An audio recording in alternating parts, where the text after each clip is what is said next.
au programme aujourd'hui. 2 débats aux accents berrichons, puisque nous recevrons successivement 4 candidats à la mairie de Bourges, puis 4 candidats à la mairie de Châteauroux. C'est le premier débat mensuel sur France 3 Centre concernant ce scrutin des 23 et 30 mars. 2 autres débats suivront le 8 février et le 8 mars sur d'autres villes, mais nous aurons l'occasion bien sûr d'en reparler.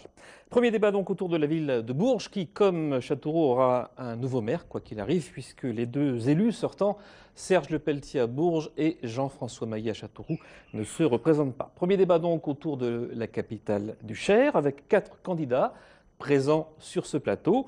Par ordre alphabétique, nous accueillons Pascal Blanc. Bonjour. Bonjour. Vous êtes maire adjoint à la ville de Bourges, conseiller communautaire, et vous mènerez la liste UDI.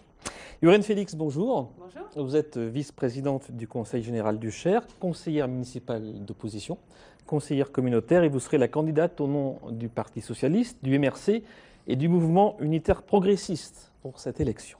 Véronique Fénol, bonjour. Bonjour. Vous êtes maire adjointe à la ville de Bourges, conseillère communautaire, et vous menez la bataille au nom de l'UMP, aux côtés du centriste de l'UDI, Alain Tanton, qui est premier maire adjoint et président de la communauté d'agglomération.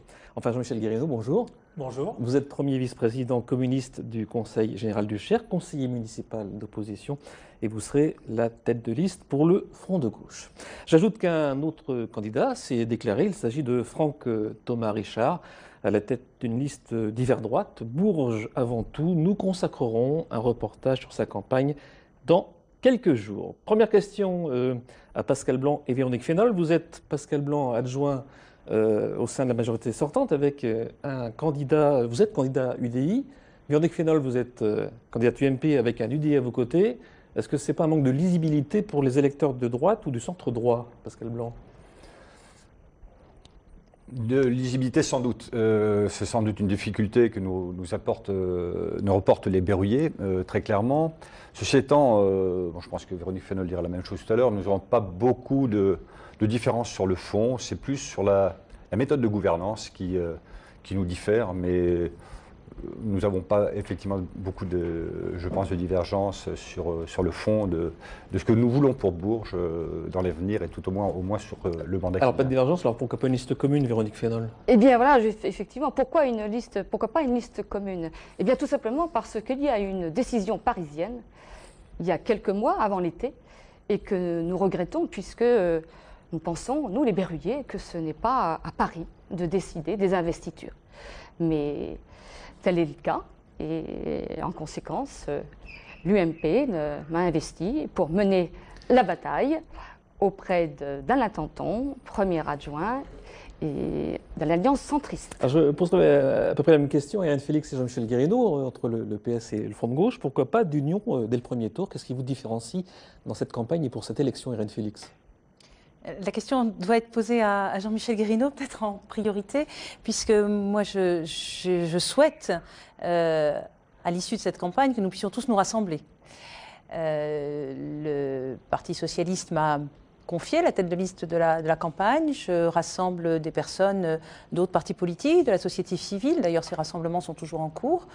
Et je suis convaincue que nous avons un destin commun à gauche et que les Berruyers, d'ailleurs, nous confieront la responsabilité d'aller au bout de cette campagne ensemble. Jean-Michel Guérineau. Moi, j'ai lancé au printemps l'initiative d'un très large rassemblement. Vous m'avez présenté comme à la tête d'une liste du Front de gauche. C'est une liste de très large rassemblement qui sera soutenue par le Front de gauche. Et j'y tiens, parce que c'est d'abord sur Bourges que j'ai voulu fonder ce rassemblement. La gauche se rassemblera au deuxième tour. Je pense que la question de 2 listes de gauche au premier tour, elle se fonde sur des différences d'appréciation à la fois sur le contexte général et national, sur lequel des différences d'appréciation dans la situation de crise que nous vivons dans notre pays et au niveau local nécessitent certainement et fondent des approches différentes, et sur une vision un peu différente de nos camarades socialistes sur la vision de la ville que nous avons et l'avenir de cette ville. Donc ça va s'exprimer au premier tour et il y aura un rassemblement au deuxième tour sans aucun problème autour de celui qui sera en tête. Alors avant de parler bilan et projet pour la capitale du Cher, je souhaitais vous faire réagir sur les derniers chiffres du recensement de l'INSEE sur la ville de Bourges. La ville a perdu 6% de sa population entre 2006 et 2011. C'est la plus forte baisse des villes-préfectures de la région. Alors, à quoi peut-on attribuer ce sol négatif important? Bourges a-t-elle perdu de son attractivité, Véronique Fénol? Je ne pense pas que Bourges ait perdu de son attractivité. Et sur la baisse effective de la population depuis 2006, je voudrais juste apporter un complément. Il se trouve que la démographie de la ville a baissé, mais depuis l'année dernière, on a constaté un arrêt de cette baisse, une stagnation. Déjà l'année dernière, la démographie était pratiquement stable. Et il se trouve que cette année, nous avons plus de 200 habitants dans la ville. Ça montre déjà une nouvelle impulsion pour notre ville. Donc, si c'est effectivement relatif par rapport à 2006, je pense que nous sommes dans le bon sens pour à nouveau redonner une impulsion dans la ville. Félix, la ville a-t-elle perdu de sa notoriété pour que les gens fuient la ville? Les chiffres font quand même un peu mal. Sur 30 ans, c'est 10 000 habitants en moins. Sur les 15 dernières années, c'est 6 000 habitants en moins. C'est beaucoup.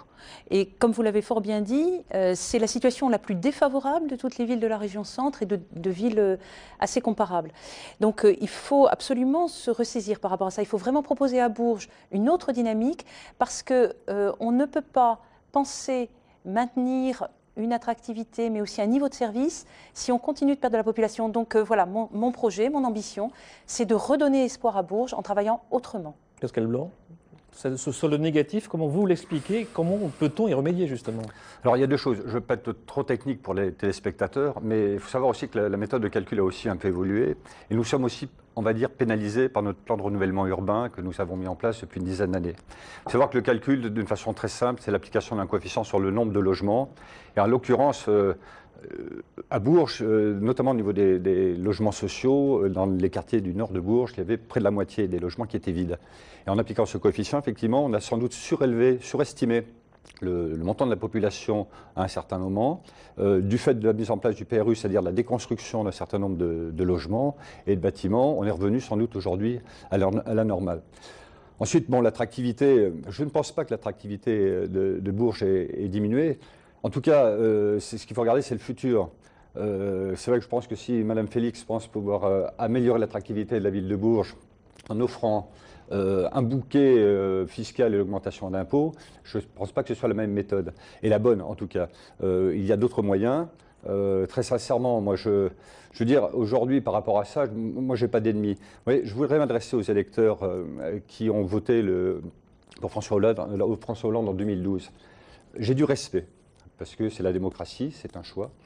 Par contre, ce que je ne veux pas, pour les berruyers en particulier, c'est la double peine. Vous avez aimé les impôts de François Hollande, vous allez adorer ce Guérin Félix. Donc ce n'est pas comme ça qu'on améliorera l'attractivité de la ville. Jean-Michel Guérinot, ensuite on reviendra sur ce que disait M. Blanc. M. Guérinot sur la population qui a quitté Bourges. Je crois que le constat il est très clair. On peut chercher à un millier près. On parlait d'une ville de 80 000 habitants dans la fin des années 90 à Bourges ou dans le milieu des années 90. On parle aujourd'hui d'une ville de 70 000 habitants environ au début des années 2000 et aujourd'hui en 2013, donc, ou 2014. Donc voilà, le constat, je pense que nous le faisons. Les raisons, elles sont liées à des questions économiques, à des questions d'attractivité, comme on peut dire, mais elles sont dues aussi au fait qu'aujourd'hui, Bourges est devenue une ville chère, où il est difficile pour un certain nombre de gens des milieux populaires ou pour des jeunes de s'installer parce que les impôts sont importants, parce que le coût du foncier, le coût des terrains, le coût des loyers est important. Et je crois qu'il faut travailler résolument à cette question pour pouvoir attirer à nouveau des familles, y compris des familles qui pour une part sont restées dans le Cher et sont parties dans la Couronne, aujourd'hui à Bourges. Donc voilà, c'est une question liée à des services, c'est une question liée au coût de la vie concrètement à Bourges. C'est une des raisons qui fait que j'ai proposé, moi, le gel des impôts pour les 6 ans qui viennent, parce qu'aujourd'hui, les impôts, ça suffit. Il faut trouver de nouvelles sources de financement pour l'action publique, je dirais, d'une manière générale. Donc c'est une des premières propositions que j'ai faites dès le mois de mai, le gel des impôts pour 6 ans. C'est aussi une des raisons pour laquelle j'ai fait, par exemple, la proposition sur un des services, on en reparlera peut-être dans le débat, important pour les Berruyers, qui est la question des transports, qui est donc la gratuité des transports. On y reviendra. Et qui peut se financer sans augmenter aujourd'hui les impôts des ménages. Madame Félix, parce que c'est sur cette question qu'il faut vraiment insister. Puisque Pascal Blanc a mis le débat sur la table sur les impôts, quelle est votre réponse par rapport à cette thématique? La première, c'est de faire le bilan de la mandature écoulée. Vous vous étiez engagé, madame, monsieur, à ce qu'il n'y ait pas d'augmentation des impôts. La première chose qui a été faite au mois d'avril 2008, c'est-à-dire l'élection à peine acquise, c'est l'augmentation de la taxe professionnelle au niveau de l'agglomération. Et pour les entreprises, le versement transport a aussi été augmenté sur la durée du mandat de 14%. Du côté des ménages, la taxe d'habitation a été augmentée de 8%. Elle était réputée compensée par une baisse de la taxe d'ordures ménagères qui elle-même a depuis repris 8%. Donc en matière de hausse d'impôts, je pense que vous n'avez pas de leçon à nous donner puisque malgré les engagements pris, les impôts ont augmenté. Cela dit, où en sommes-nous et que proposons-nous ? Nous en sommes à une situation où, il est vrai, la fiscalité locale aujourd'hui pèse beaucoup sur les ménages. Et c'est la raison pour laquelle je m'engage à ne pas augmenter les impôts communaux pour les ménages à Bourges. Mais il faut être précis, je parle des impôts communaux pour les ménages à Bourges. Ce qui veut dire qu'il va falloir financer des propositions nouvelles, parce qu'il faut avoir de l'ambition pour Bourges et qu'il faut donc avoir des propositions nouvelles, il va falloir les financer autrement. Autrement, c'est comment ? C'est mieux faire travailler Bourges et Bourges Plus, la ville et l'agglomération, de façon à faire des économies conjointes. Autrement, c'est en préparant mieux les dossiers, c'est-à-dire en ne refaisant pas 2 fois un rond-point, 2 fois des projets pour un palais des sports ou une maison de la culture, 2 fois un certain nombre d'aménagements dans la ville. Mieux préparer les dossiers pour utiliser utilement l'argent public. Et puis il y a une troisième chose, c'est qu'il faut absolument travailler en partenariat avec les autres acteurs publics, qu'il s'agisse du département, de la région, de l'État et de l'Europe, pour ne pas être redondant, pas faire 2 fois la même chose, mais en même temps attirer sur Bourges et attirer pour les Berruyers un maximum de moyens. On a un certain nombre d'exemples qu'on pourra développer. Oui, justement, je vous donnais la parole sur cette thématique des impôts, comment geler ou ne pas augmenter les impôts pendant 6 ans dans une période de crise économique forcément ténue. Je voudrais revenir aussi sur la démographie. C'est si la ville de Bourges, sa démographie a baissé, mais elle est maintenant en augmentation, ce qui est, je le disais tout à l'heure, un très bon signe. C'est la démographie du département aussi qui a beaucoup baissé. Et là, nous avons 2 acteurs, 2 vice-présidents sur les impôts locaux. Du département. Sur les impôts locaux, nous nous engageons, nous, à ne pas, notre liste Bourges à cœur, à ne pas augmenter les taux de la ville de Bourges. Ils resteront au niveau de 2014. Ça, c'est un engagement. Nous veillerons absolument à la maîtrise des finances communales. Ça, c'est très important. Et je mets en parallèle les impôts. Madame Pénix, Monsieur Guérino, depuis une dizaine d'années que vous êtes en charge maintenant du département, les impôts ont augmenté de plus de 50% pour les Berruyers. L'endettement de plus de 70%. Donc je crois que là aussi, vous n'avez pas de leçon à nous donner sur la maîtrise des finances publiques. Alors des batailles de chiffres, on en aura aujourd'hui et il y en aura d'autres. Ce que je vous propose pour l'instant, c'est de connaître ce qu'attendent les électeurs pour leur ville, leur environnement quotidien. À chaque débat, nous irons prendre le pouls des habitants sur les points positifs ou négatifs, leurs ressentis. Voyez ces témoignages recueillis à Bourges par Aline Mété, Nicolas Metauer et Nicolas Chigaud, et on en reparle juste après, bien sûr. Dans la cité moyenâgeuse, capitale du Berry, il règne une certaine douceur de vivre. Pour les 66 000 habitants, Bourges est une ville à taille humaine qui offre beaucoup d'attraits, même si de nombreux points sont à améliorer. C'est une très belle ville. En général, on a de très bons retours par rapport aux gens qui passent, aux touristes. Simplement, le problème de Bourges centre-ville, c'est le stationnement. Les gens manquent vraiment de stationnement dans le centre. Des fois même ils partent ailleurs parce qu'ils n'ont pas pu se garer. Donc ça reste vraiment le problème pour moi primordial du centre de Bourges. Ce professeur de littérature est venu de Rennes avec sa femme et ses enfants. Au début, il a été séduit par le cadre de vie et une certaine tranquillité berruyère. Et puis... On a l'impression à y vivre, surtout quand on vient de plus grandes villes, que le rythme est très ralenti. Voilà, que la ville fonctionne à vitesse réduite et c'est un peu dommage. On est frappé aussi par la difficulté qu'on a à venir et sortir, je pense aux trains notamment, de la ville. Les trains sont peu nombreux et d'année en année, puisque je suis arrivé moi en 2006, j'ai bien vu que d'année en année, le nombre de trains pour aller à Paris, pour aller à Tours, pour aller à Lyon était en constante diminution. Ça n'aide pas. Dans les quartiers nord, le plan de renouvellement urbain a changé le paysage. De petits immeubles et des maisons ont remplacé les tours des années 70. Un nouveau son. Renouvellement urbain, je crois qu'il faut se saisir de cela pour se dire, voilà, là nous avons un facteur de développement assez dynamique qui a fait ses preuves et pourquoi ne pas le soutenir pour qu'il puisse vraiment aller de l'avant et pouvoir enfin se projeter d'une manière un peu plus sereine dans l'avenir. Passer à 5000 étudiants, c'était l'ambition de Bourges. Mais les effectifs de la faculté de droit peinent à décoller. Irina n'a pas encore choisi sa spécialité ni son candidat. Mais une chose est sûre, pour son master, elle devra faire ses valises, sans trop de regrets peut-être. Je vois, j'ai des copines qui sont sur Clermont, forcément tous les jeudis elles sont sorties. Et ici on peut sortir, mais bon c'est pas non plus tous les étudiants qui se regroupent, alors que dans les plus grandes villes on peut se retrouver. Mais bon, à côté de ça, ils font quand même beaucoup d'efforts, genre avec le concours photo. Je pense qu'ils essaient de quand même pallier un minimum. Mais en grands événements, non. Il n'y a pas, à part le printemps. Qu'ils soient étudiants, nouveaux habitants, retraités ou pères de famille, les 45 000 électeurs de Bourges ont encore 3 mois pour faire leur choix. Alors nous allons répondre à ces 4 berruyers, puisque les candidats sont présents avec nous. Le problème de stationnement en ville qui a été initialement évoqué. Alors je vais prendre un exemple, la place Cujas à Bourges. Vaste débat de cette place bien connue des berruyers, avec un stationnement un peu étriqué. Débat, faut-il refaire un stationnement en surface? Faut-il faire un stationnement souterrain? C'est un exemple parmi d'autres. Le stationnement en ville, c'est aussi important pour les berruyers, Véronique Fénol? Oui, vous avez raison. Et non seulement pour les berruyers, mais pour le commerce, pour l'économie berruyère.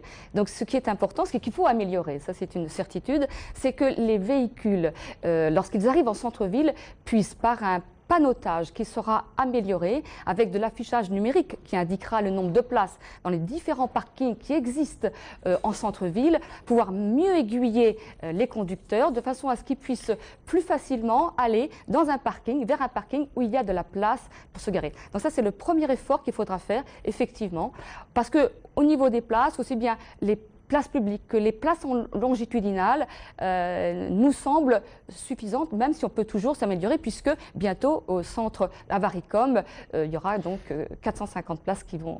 Jean-Michel Guérinot, on parle du stationnement et on va parler des transports publics également. Vous l'avez dit, vous proposez le transport gratuit sur le même modèle que ce qui se passe notamment à Châteauroux, la ville voisine, avec une augmentation du versement transport des entreprises de 1,2 à 2%, je crois, dans votre programme. Est-ce que c'est réaliste dans une période de crise économique pour les petites entreprises, par exemple à partir de 10 salariés? La première question, moi qui me touche dans les témoignages que vous venez de passer, c'est que les 4 témoignages ont à voir avec la question de l'organisation de la ville, de la circulation dans la ville, du lien dans la ville. Et ça me semble quelque chose d'extrêmement important aujourd'hui pour Bourges, qui a pris du retard sur cette question. Le plan de déplacement urbain vient juste d'être adopté. Il est assez intéressant sur un certain nombre d'aspects. Pour autant, il a été fait sans aucune concertation, ou quasiment, et on a beaucoup de retard. Il n'y a aucun parking relais à Bourges, par exemple, qui permet de stationner en dehors de la ville et de venir en ville par une navette. Il y a, en 20 ans, quasiment aucune piétonisation nouvelle qui a eu lieu. Il y a des problèmes de stationnement, il y a des problèmes de circulation, d'engorgement aujourd'hui du centre-ville et de l'hyper-centre-ville par la voiture. Il faut donner une autre direction à cela. Et la question de la place Cujas, par exemple, que vous avez évoquée, doit être vue dans cette perspective-là. Comment on donne une direction pour les 10 ou 15 ans qui viennent, qui permettent d'avoir moins de voitures, de laisser plus de place à d'autres types de transports, les vélos, les piétons, et le transport urbain collectif, les bus notamment, dont le réseau n'a quasiment pas été revu depuis 20 ans non plus.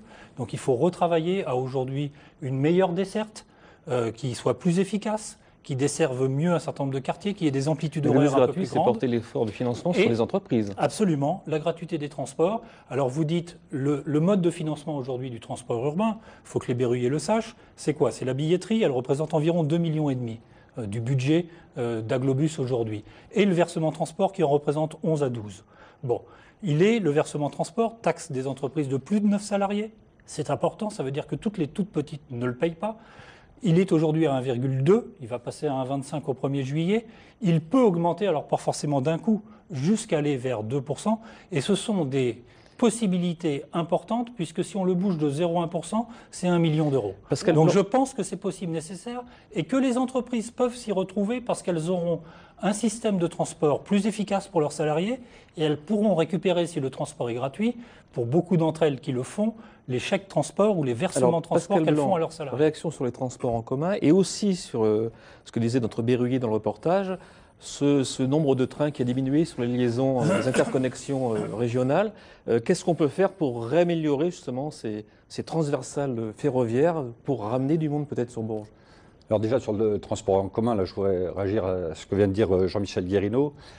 C'est tout à fait louable en fait ce que vous dites, sauf qu'il y a peut-être quelques détails que vous oubliez.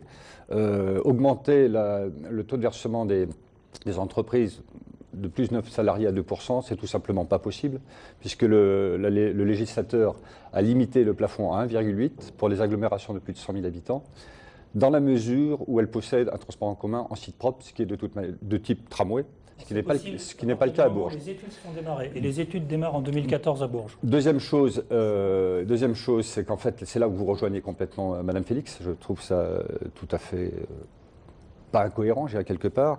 Il faut taxer les entreprises, ça on le sait bien. C'est comme ça finalement qu'on va augmenter la productivité des entreprises. C'est comme ça qu'on va diminuer le pouvoir d'achat des salariés. C'est comme ça qu'on va faire qu'il n'y aura plus d'augmentation et puis l'embauche. Et c'est comme ça qu'on tuera les activités à Bourges, que ce soit les commerces. Un mot sur les liaisons ferroviaires, ensuite Alors, les liaisons ferroviaires, pour vous dire, j'ai un rendez-vous très prochainement avec le directeur régional de la SNCF parce que je trouve la situation catastrophique. Sur le fait d'abord, et tout à l'heure le berruyer le disait, le fait d'avoir de moins en moins donc, de trains de desserte, d'une part, d'autre part, avoir des tas de problèmes de connexion, de retard, enfin c'est quelque chose d'épouvantable. Et tout ça, effectivement, on s'aperçoit que, et on le sait, hein, c'est que la gestion ferroviaire est faite par les régions. Alors de là, on tirait peut-être une conséquence hâtive que les régions aujourd'hui ne sont pas à la hauteur pour pouvoir faire en sorte que le transport ferroviaire en commun réponde à l'attente des Français, en fait, hein, puisque c'est quand même, après tout, un service public. Moi, je passerai facilement le pas. Juste un mot sur les transports pour répondre à M. Guérineau. Si effectivement le prix du billet, là je partage l'avis de M. Blanc, je pense qu'on ne pourra pas augmenter au-delà de ce qui est possible le versement transport parce que c'est des charges que l'on impose aux entreprises et c'est le problème de l'emploi. On peut fragiliser et on va fragiliser l'emploi. Mais je voudrais revenir sur le transport.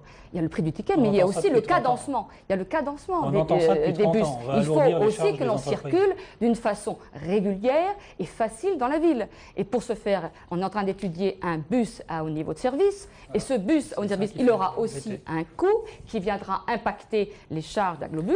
Et le bus à haut niveau de service plus le ticket gratuit rend incompatibles les deux. Et je crois qu'il faut absolument que les bus circulent. Irène Félix, un mot sur le transport, mais également je voudrais revenir par rapport au reportage sur le PRU, puisqu'on a vu les associations de quartier s'exprimer. Donc un mot sur les transports collectifs et ensuite sur le PRU, les quartiers de Bourges. Un mot sur les transports pour rappeler d'abord concernant le train. Que les difficultés que nous avons des liaisons avec Paris ne sont pas liées à la région, M. Blanc. Je ne vais pas parler que les deux vont à Paris, madame.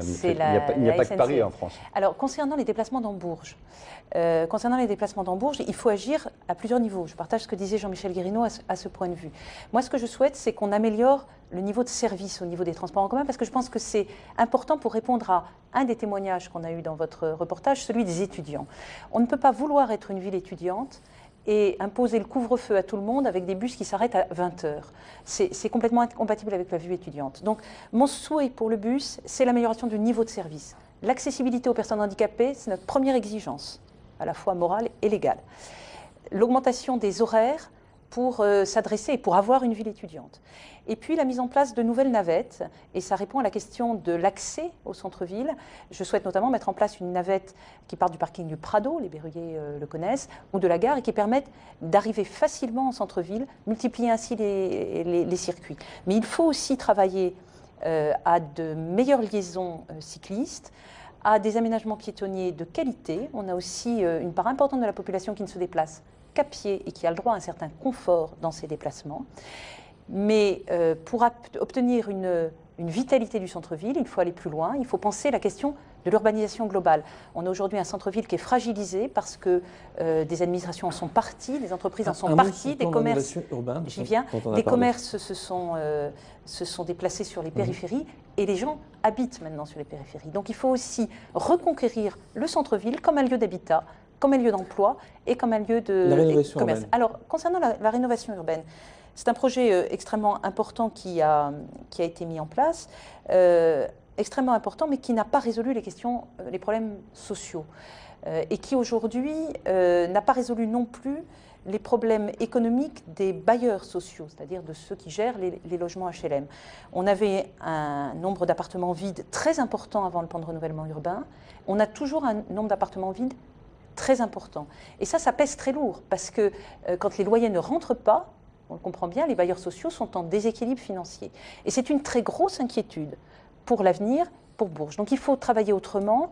Le plan de renouvellement urbain qui doit se prolonger sur les gibejons doit beaucoup mieux prendre en compte cette question de l'équilibre de la vacance et surtout beaucoup plus se faire en lien avec les habitants. Je voudrais répondre à Mme Félix sur le plan de renouvellement urbain, que c'est un plan que je connais particulièrement parce que j'ai été très fière de participer à la construction de nouveaux logements dans les quartiers populaires et dire à Mme Félix que depuis une dizaine d'années, tous les logements neufs qui ont été construits, mis à disposition des locataires par les bailleurs sociaux, il n'y a zéro vacances, il y a zéro impayé et il n'y a pas de rotation. Ça veut bien dire qu'il y avait besoin de faire du renouvellement urbain, qu'il y avait besoin de reconstruire des logements neufs.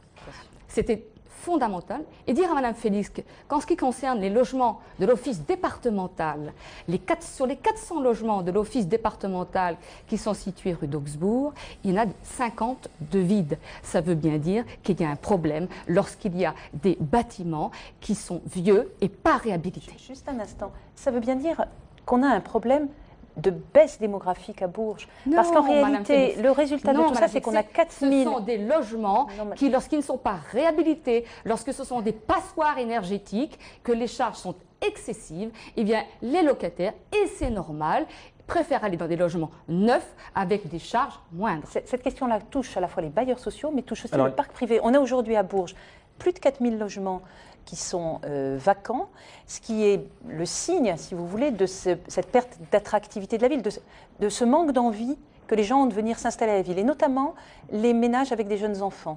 Ce qui manque le plus à Bourges, je reviens au débat sur la démographie que vous citiez tout à l'heure, ce sont des familles avec des enfants. Et cela nous impose, et c'est pour moi une grande ambition, ça nous impose de proposer aux familles un niveau de service de qualité. J'ai cité le bus et ses horaires, mais c'est aussi l'ensemble des services à la population. Je vais laisser parler Pascal Blanc et Jean-Michel Guérénaud pour finir sur cet aspect de dynamisme de la ville, de rénovation urbaine.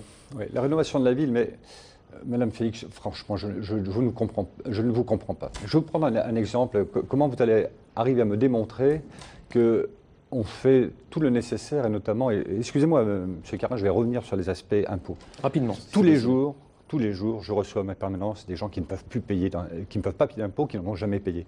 Je vais prendre un exemple très concret. Une famille qui habite dans le canton 4, vous connaissez ?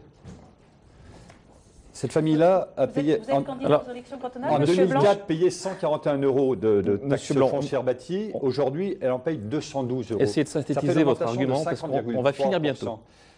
Comment vous voulez améliorer l'attractivité, même en centre-ville, dans le canton 4, qui fait partie quand même quelque part du centre-ville, avec des montants d'impôts comme ça? J'ai les preuves, ce n'est pas des histoires, je peux vous les On vous en les reparlera.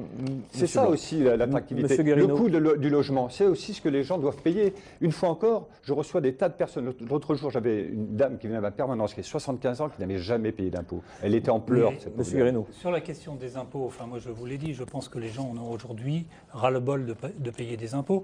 On a des témoignages les uns et les autres sur les impôts nationaux, sur les impôts locaux qui sont particulièrement injustes. Moi, je crois qu'il faut aujourd'hui une autre dynamique dans ce domaine-là, comme dans d'autres, comme sur la question des charges des entreprises dont vous parlez, enfin des charges entre guillemets, des cotisations salariales. Aujourd'hui, c'est pas ça la question. Et vous le savez bien, ça fait 30 ans qu'on dit ça. Ça n'a pas créé un emploi limité et de baisser les charges des entreprises. Donc je pense aujourd'hui sur ma proposition sur le transport qu'elle est tout à fait finançable, y compris l'amélioration de la qualité. Sur la question du PRU, pour terminer là-dessus, moi j'ai toujours dit que le PRU était nécessaire à Bourges, on le voit bien aujourd'hui, sauf qu'il a été très mal mené, qu'il a été aujourd'hui encore, on parle du quartier des Gibjons qui va bénéficier d'une deuxième étape du PRU, il faut absolument faire les choses en concertation avec la population et avec les gens, ce qui n'est pas du tout le cas. Moi c'est dans mon canton, on peut parler de canton, c'est dans mes quartiers, je vois des gens qui me disent mais qu'est-ce qui va se passer chez nous? Donc c'est pas possible. Ce sont des thèmes qu'on reprendra prochainement. Merci, c'est la fin de ce débat sur la ville de Bourges. Merci à vous quatre d'y avoir participé. Dans quelques instants, place au second débat avec 4 candidats en lice pour les élections municipales de Châteauroux. En attendant, je vous propose de découvrir ce reportage de Patricia Chalumeau et Marie Chambrial sur les nombreux